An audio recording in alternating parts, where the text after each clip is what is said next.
안녕하십니까. 송국근의 홈스토리 대선 기간 동안 보내드리는 대선판 들여다보기 대들보 9월 12일 1월 오후에 인사드립니다. 자, 정치 공작이냐, 특정 세력의 정치 공작이냐, 윤석열 검찰의 고발 청탁이냐, 이 진실 게임이 지금 한창 벌어지고 있는데, 이 와중에 이 상황을 완전히 혼돈을 일으키는 인물은 그 조성은 씨죠. 조성은 씨. 그런데 조성은 씨가 과연 혼자 이런 모든 것을 기획을 하고 일을 저질렀을까 하는 의문점이 상당히 많이 생깁니다. 왜 그러냐면은 지금 조성은 씨 지금 33살이죠. 33살이고 짧은 기간 동안 민주당, 국민의당 또 국민의힘 계열 보수 정당 중도 왔다 갔다 하면서 또 신당을 창당을 한다고 해서 당원을 날조를 한 그런 경력도 있고 여러 가지 이 많은 말썽을 일으킨 짧은 기간에 정치권에서 많은 말썽을 일으킨 그런 인물입니다. 그래서 본인이 내가 뭐 뒤에 누가 있다고 하는데 나도 비대위원도 하고 최고위원도 하고 이런 사람이다. 나 혼자서 충분히 이것을 다 감당할 수 있는 능력이 있는 사람이다. 이런 취지로 이야기를 했죠.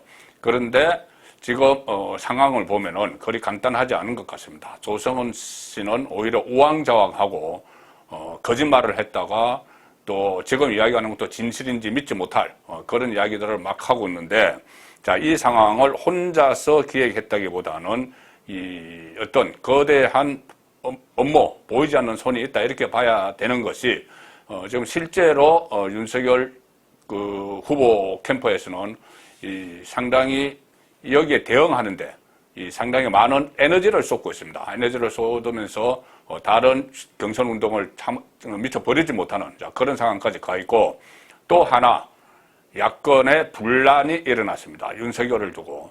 자, 윤석열 쪽을 두둔하는 쪽, 정치 공작이라고 보는 쪽은 최재형 후보나 이런 사람들입니다. 그래서 오늘 최재형 후보가 윤석열 후보가 서로 회동도 하면서 이 판사 출신, 검사 출신 같은 법조인인데 그동안 서로 대체제다 이런 이야기를 하면서 감정 싸움을 막 벌이기도 했습니다. 이 최재형 같은 경우에는 윤석열이 박근혜 전 대통령 탄핵 국면 또는 이 보수 정권을 수사한 데 대해서 책임론 같은 것을 제기도 하고 이렇게 했는데, 두 사람은 일단 오늘 공동으로 대책을 논의를 해보자 하면서 회동을 합니다. 이게 사실상 첫 회동이죠. 그런데 지금 윤석열을 향해서 날선 공격을 펼치면서 지지율이 치솟고 있는 뭐 역선택이든 어쨌든 치솟고 있는 홍준표 후보는 마치 지금 민주당과 같은 입장에서 윤석열을 공격을 합니다. 어떻게 하냐? 이것이 어떤 범죄 행위가 있었다면은, 범죄 행위가 지금 있는 것 같은데 범죄 행위가 있었다면은 그것은 정치 공작이 아니다. 처벌을 받아야 된다.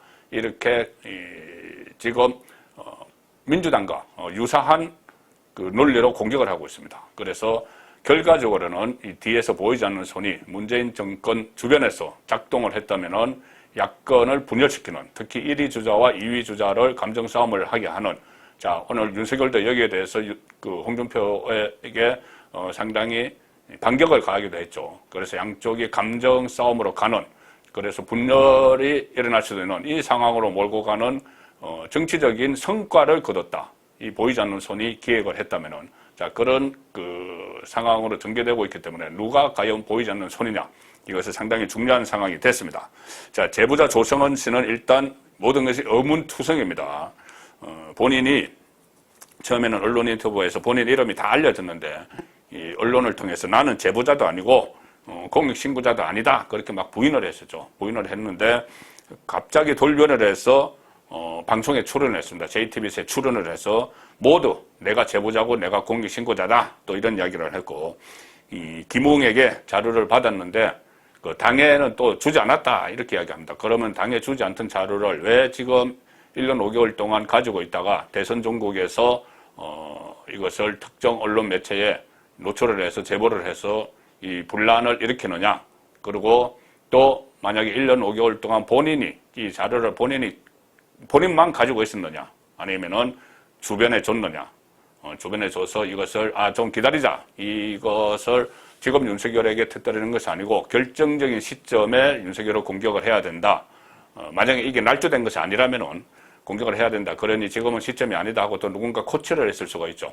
대선 전국에 들어가서 국민의힘 경선이 시작될 때 그때 이것을 터뜨리면은 국민의힘 안에서도 내부 분란이 막 일어날 것이고 정치적인 효과를 극대화할 수 있다 해서 이것을 손에 꾹 쥐고 있도록 한 세력이 있을 수가 있습니다. 자, 여기서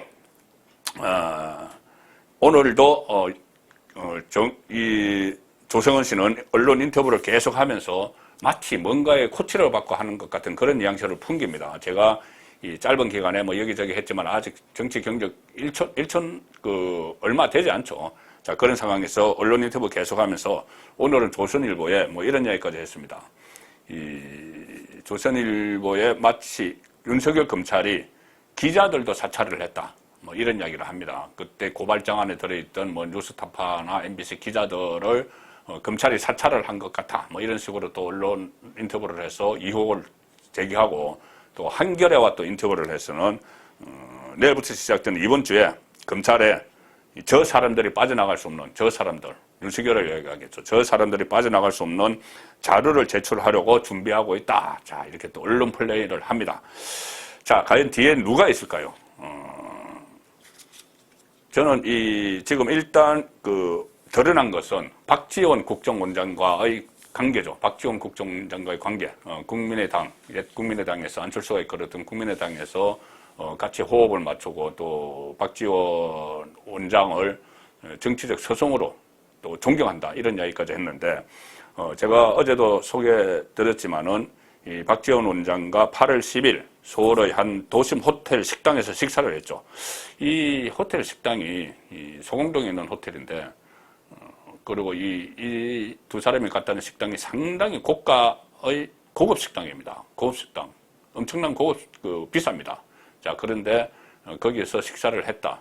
또 두 사람이 했다. 혹은 또 국민의힘에서는 제3자가 또 같이 있었다. 이런 이야기까지 하죠. 그래서 국민의힘에서는 이것이 또 국정원의 특수활동비로 쓴 것이냐. 뭐 이런 이야기까지도 또 문제를 제기하고 있는데, 어쨌든 그 식당에서 8월 11일 식사를 했는데, 그날은 말씀드린 대로 조 씨가 뉴스포스에 기사를 제보한 날 7월 21일, 그리고 그 뉴스포스가 첫 보도를 한 날 9월 2일, 그 사이에 있었죠. 그 사이에 있기 때문에 조성은 씨가 이것을 어떻게 처리를 할지를 놓고 노련한 박지원, 정치적으로 노련한 박지원, 그리고 또 북한 통이기도 하지만은 그것보다 먼저 정치인입니다. 정치인이고 또 언론 생리를 잘 알죠. 대변인 생활을 오래 했습니다. 대변인 생활을 오래 해서 이걸 어떻게 언론 플레이를 하는지 누구보다도 잘 아는 그런 박지원이 그 시점에 만났기 때문에, 처음에 제보를 했다는 시점, 그리고 보도를 한 시점, 그 사이에 만났기 때문에, 그리고 박지원은 그 이후에도 또 만났다고 했습니다. 그러면 이 문제가 상당히 심각하기 때문에, 민감한 사안이기 때문에 이것을 놓고 계속 만나고 전화를 하고 했을 수가 있는 것이죠. 자, 그 여부가 직사회동 한 시점에 이 문건을 놓고 그 어떤 한마디의 훈수라도 만약에 박지원이 했다면은 이것은 문재인 정권에 엄청난 악영향을 미칠 수밖에 없습니다. 왜 그러냐면은 이 문재인 대통령이 2017년 취임하면서 뭐 여러 차례 국정원 정치계의 원천 차단하겠다 이렇게 이야기를 하고, 국정원을 결코 정치적으로 이용하지 않고 정권에 충성하라고 요구도 하지 않을 것이며, 또 정치적 중립성을 확실히 보장하겠다 이렇게 약속을 했습니다. 그리고 실제로 문재인 정권 들어서 국정원들의 기관 출입, 국정원들 과거에는 뭐 국회도 출입하고 언론사도 출입하고 다 했죠. 그 기관 출입을 일절 금지시켰습니다. 금지시키고 민주당이 주도해서 국정원 법까지 고쳤습니다. 그래서 정치 개입을 원천 봉쇄하는 그런 조치를 취했죠. 그리고 또 이 국정원을 그전에는 이 정치에도 좀 개입을 하고 정치 개입한 흔적이 있었죠. 과거에 뭐 도청 사건 같은 것도 있었습니다. 그리고 또 다른 기능이, 국정원 기능이 간첩을 잡는, 북한 간첩을 잡는 기능이었는데, 이것을 아예 북한과 서로 어떤 협상을 하고 논의를 하고 지원을 하는 이런 기관으로 바꿔버렸습니다. 바꾸면서 박지원 국정원장을 작년 7월에 발탁을 했죠. 이 박지원은 이 김대중 정부 때부터 대북 밀사 역할 이런 것을 하면서 그때 대북 송금 사건으로 이 실형까지 선고받은, 그래서 북한 지도부와 아주 관계가 돈독하죠.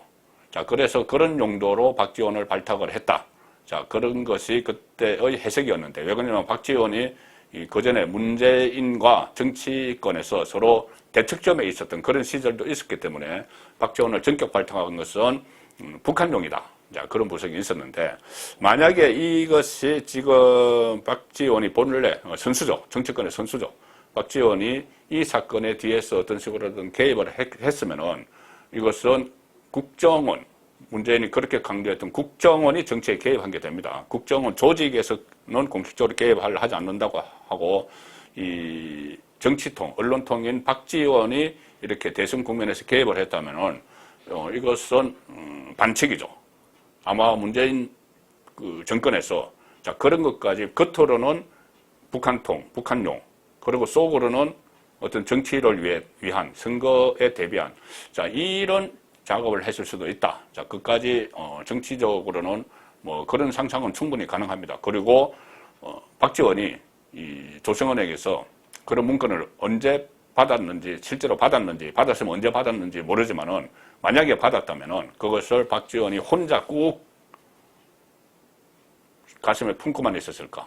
국정원장인데 정치인들과 상당히 밀접하고 정치인들도 뭐 자주 만나고 하는데, 그리고 정권의 핵심 요직을 맡고 있죠.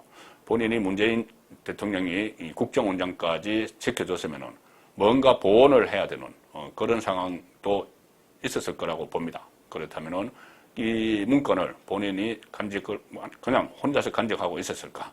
공유를 했을 가능성은 없을까?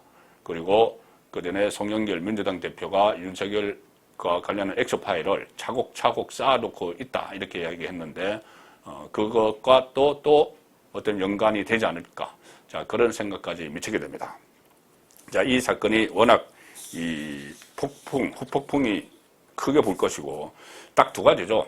하나는 이것이 윤석열에게 유리한 방향으로 흐를지 아니면은 윤석열에게 불리한 방향으로 전개될지 이 두 가지인데 이것이 정말 고발 청탁을 했다는 했느냐 여부 이것 하나 또는 제보하는 과정에서 이 어떤 정치 공작이 일어났느냐 이것 하나 이 두 가지가 지금 같이 맞물려서 쪽 전개가 될 텐데 이것은 일종의 여론전입니다. 여론전이어서 만약에 윤석열이 이 팩트 자체에 대해서 직접적으로 관여한 부분은 없다는 걸로 드러나고 서로 막 고소고발이 돼 있기 때문에 수사합니다. 지금 공수처가 뭐 피의자를 입건까지 했죠.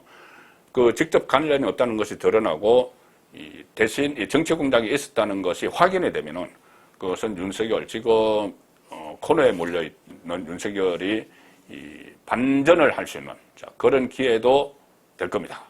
그래서 이번 주에 전개될 대선판은 결국 조성원 그리고 박지원 이 두 사람의 실체를 밝히는 과정, 그 과정에서 대선판이 크게 흔들릴 수 있고 특히 박지원이 어떤 역할을 했는지 단 한마디라도 훈수를 했는지 여기에 따라서 대선 전국의 분수령이 될 것 같아. 그렇게 판을 읽어봤습니다. 송국근의 대들보였습니다.